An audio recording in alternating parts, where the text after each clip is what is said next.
the center of mathematical reasoning, where problem solving is a way of life.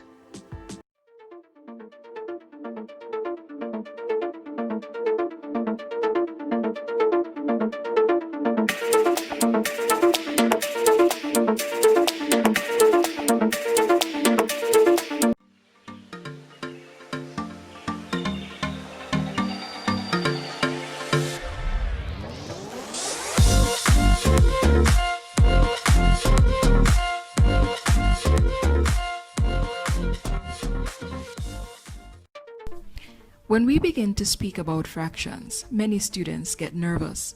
They don't like fractions. Perhaps it's because they do not understand the concepts related to fractions.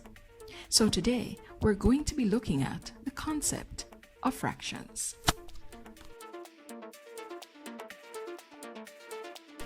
In our previous videos, we looked at the sets of natural numbers, whole numbers, and integers. The next generalization that we can make is to include the idea of fractions.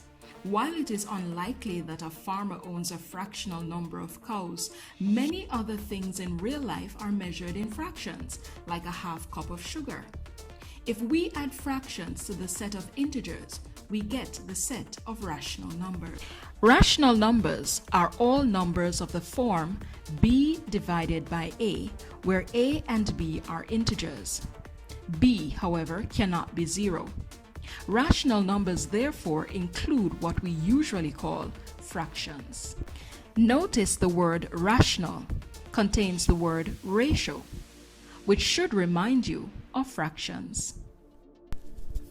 The bottom number of the fraction is called the denominator. Think of it as denomination. It tells you what size fraction we're talking about, whether we're talking about fourths, fifths, etc.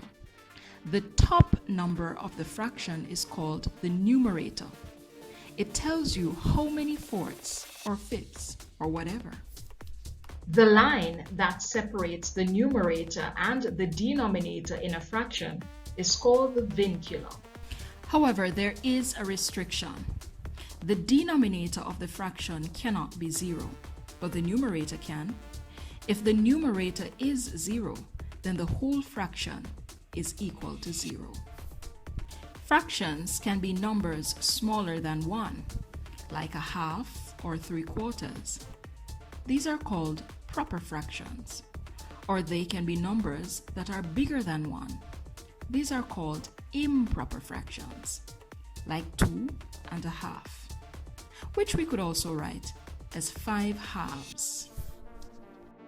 2½ is also called a mixed number because the number has both a whole part and a fractional part. In fact, all integers can also be thought of as rational numbers with a denominator of 1. So 3 is the same as 3 divided by 1. This means that all our previous sets of numbers, natural numbers, whole numbers, and integers, are all subsets of the set of rational numbers. The set of rational numbers is represented by the letter Q.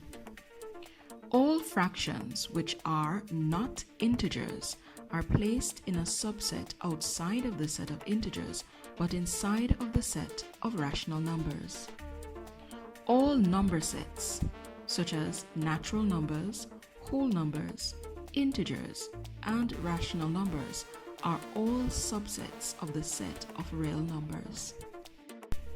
Now, it might seem as though the set of rational numbers would cover every possible case, but this is not so. There are numbers that cannot be expressed as a fraction, and these are called irrational because they are not rational. We will look at these numbers in our next video.